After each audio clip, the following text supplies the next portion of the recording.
My daughter is starting with the company, so I need you to resign today. It's your last day." On the morning of the 20th, the president suddenly informed me that I was being let go. I was taken aback and struggled to find words. The 20th was when we paid our suppliers. While some payments were done via bank transfers for long-standing suppliers, I typically handled direct payments, which also served as a courtesy visit. "You look like you can head home right away. I'll give you the day off just for you, so please leave promptly." I was briskly pushed out from behind and the door slammed shut right in front of me. I didn't know where to begin to protest. My name is Emily. I joined this family-owned paving company right after high school and have been working as a clerical worker for 10 years. Or rather, I should say, I was a clerical worker until just now. There were about 20 employees, and when the former chairman was still president, the workplace atmosphere was excellent. It was a company that made you feel at ease. Even the chairman, who has since retired, used to actively engage with younger employees, and Catherine, his wife, would come in daily to manage various tasks until the chairman fell ill. Kelly, their daughter, was adept at both field and office work, and her husband, the site manager, was highly respected by the on-site employees. Despite being from the founding family, they never acted superior or looked down upon anyone. It would have been wonderful if this enjoyable and trouble-free company life had continued, but unfortunately, reality turned out to be less sweet than expected. At the end of last year, cancer was discovered in the chairman during the company's annual medical checkup. He made the difficult decision to retire as president, appointing Kelly's husband, the site manager, as his successor. Both myself and the other employees unanimously supported this decision, agreeing that the chairman should prioritize his treatment and wishing him a long and healthy life. However, unexpectedly, the chairman's eldest son, Tom, whom I had never heard of before, appeared with his family. It turns out the chairman had another child besides Kelly. Tom had been estranged from the family for about 30 years, a fact unbeknownst to me. According to senior employees, Tom had a troubled youth and was notorious for getting into trouble with the law. Whenever he caused problems, it was said that the chairman and Catherine would personally apologize on his behalf. After dropping out of high school, Tom became involved in multi-level marketing and other dubious activities, leading to his eventual disarmament by the chairman. Despite being estranged for a considerable time, Tom suddenly appeared one day, exclaiming, "Dad, I've been wrong all this time. Please forgive me," as he pleaded before the chairman. I was utterly taken aback. Working in a small company where the president's office and the clerical room were one and the same, I witnessed the entire scene vividly. Tom expressed his desire to reconcile and work together in the company, but I couldn't help feeling that such words weren't appropriate coming from someone who had been disowned. I apologize to everyone, but I implore you to consider giving Tom another chance. Kelly and the seasoned employees found it difficult to fully celebrate, knowing about Tom's troubled history. However, they couldn't turn down the chairman's heartfelt plea. As a result, Tom's family moved into the annex of the chairman's house, with Tom taking on a role within the company while his wife managed household duties as a homemaker. Their daughter, whom I glimpsed only once when she visited the company, seemed to be a college student. The chairman mentioned, after facing hardships in life, Tom must have turned over a new leaf. Catherine, too, was tearfully overjoyed at Tom's return with his family. They spoke optimistically about rebuilding the company together, but soon encountered an unexpected challenge. Tom insisted, as the eldest son, I should be the next president, causing tension with Kelly and the site manager. While putting on a facade of diligence in front of the chairman, Tom actually did very little. He frequently made demeaning remarks like, "Manual labor is for the workers, and you're all like worker ants, silently toiling away." Unsurprisingly, he quickly became unpopular among the staff. Some younger employees even approached the chairman directly, saying, "I can't work under these conditions." However, both the chairman and Catherine begged them to be patient, promising to talk to Tom and asking for a long-term perspective. Then, due to stress or other factors, the chairman's cancer suddenly worsened, leading to his hospitalization 3 months ago. It was at this critical juncture that Tom declared himself president. Employees advised Catherine and the chairman to uphold the original plan of appointing the site manager as president, but ultimately, they chose Tom, their own flesh and blood, over Kelly's husband. This decision caused murmurs of discontent among the staff, with some accusing them of being blinded by parental favoritism or senility.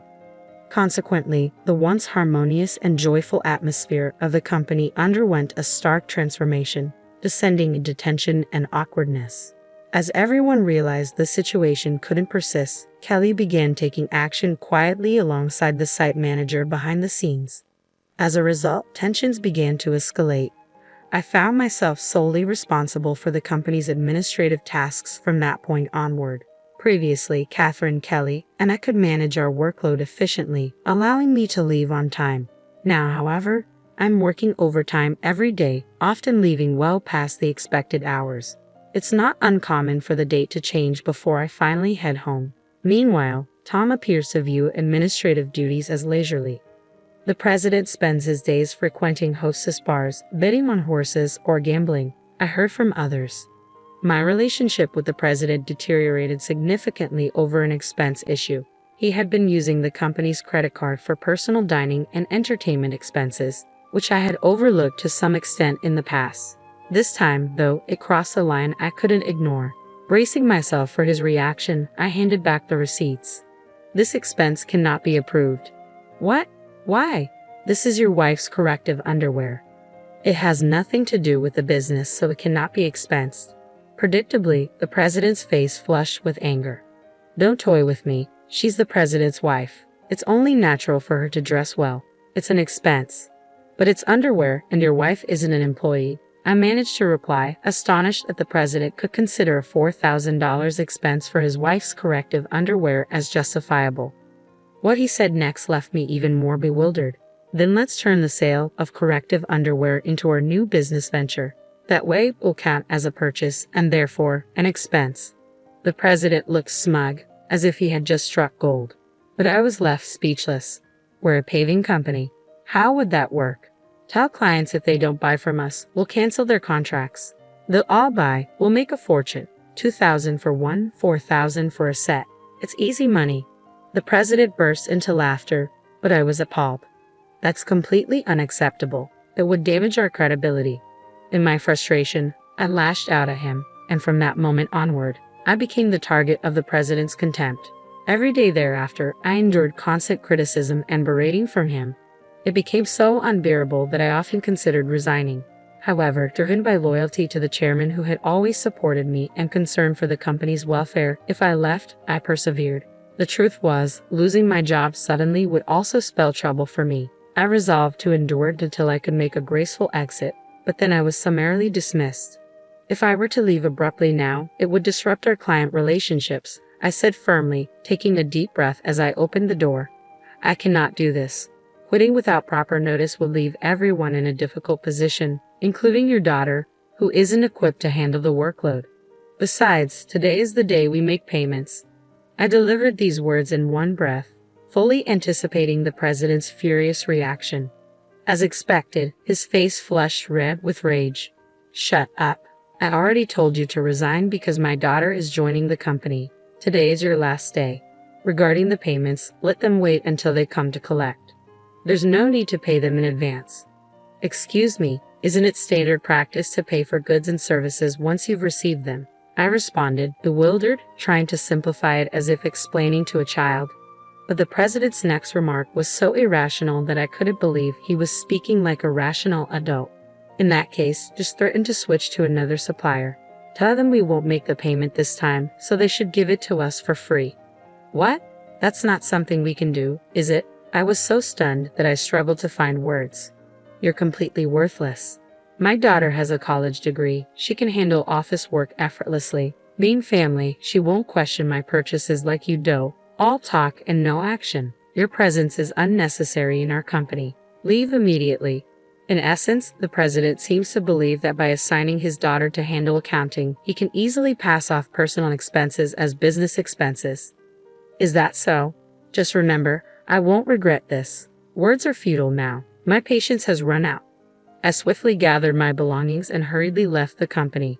Yet I couldn't shake my concern for our clients. Knowing Catherine was occupied caring for the chairman, I called Kelly despite her busy schedule.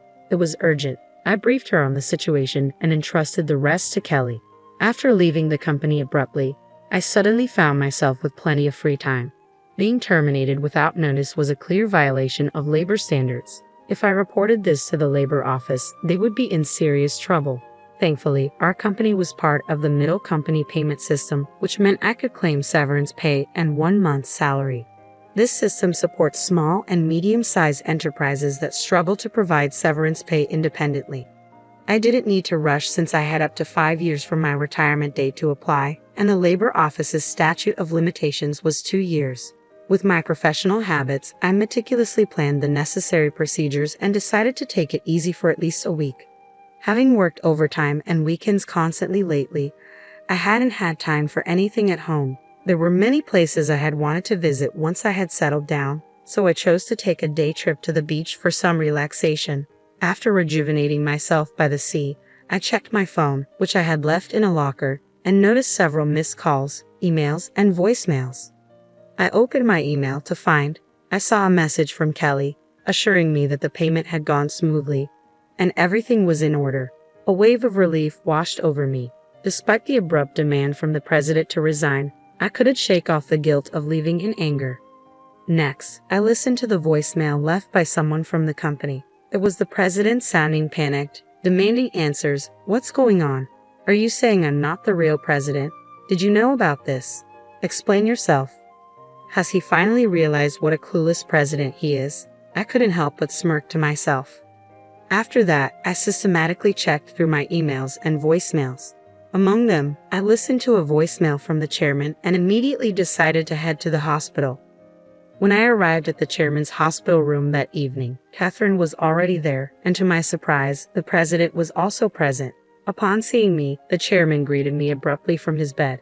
"Emily, I apologize for my foolish son," he said sincerely.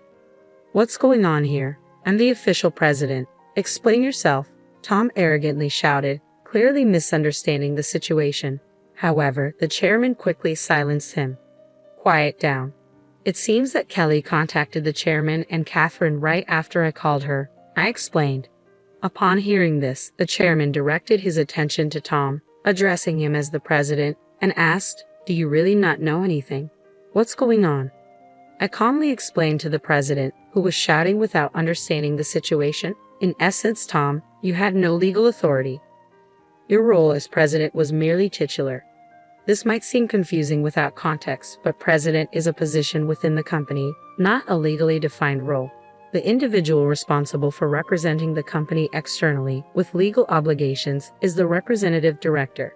This is entirely distinct from the president's title, which can be changed freely within the company. Changing the representative director requires complex procedures and is quite cumbersome. 3 months ago, when it was decided that Tom would assume the role of president, there was significant opposition from Kelly, the site manager, and veteran employees. To resolve this, I proposed a method to appoint Tom as a figurehead president while retaining the chairman as the representative director. As someone familiar with company procedures and laws for my clerical role, I devised this approach. If Tom showed genuine commitment and earned the respect of all employees, only then would we initiate the formal legal procedures. However, if Tom proved unsuitable as president, the contingency plan was either his dismissal or the company's closure, with Kelly and the site manager preparing to start anew. Kelly had doubts about Tom's ability to change. The chairman and Catherine had unwavering faith in Tom until my unjust dismissal seemed to awaken them. If you aspire to be an entrepreneur, educate yourself thoroughly and prioritize your employees. I emphasized this many times. Isn't it straightforward now? Shall we proceed with the procedures? No, it's impossible. Our company offers stocks to employees who want them, and most have taken advantage of this. Emily owns 10%, making her a major shareholder. We can't disregard her opinions, and the other employee shareholders certainly won't side with you. As the situation sank in, the president's face grew pale. What? Do I have any stocks? None. I intended to give you my shares once you truly prove yourself as president. I'm deeply disappointed in you. You were only after my wealth, thinking I had little time left, weren't you? The chairman slumped in despair, and Catherine fell silent, her face clouded with sadness. Brazenly, the president retorted, "Ha! Of course, I'm the eldest son. What's wrong with taking what I can get? The company is mine." I couldn't forgive him any longer. No, that's not correct. The chairman holds full responsibility as the representative director of the company. Additionally, as a shareholder, I can request a shareholders meeting and seek your dismissal as president." The word dismissal made the president's face rapidly pale. "You mean I might get fired? Damn. You're just an office worker, Tom," I pointed out.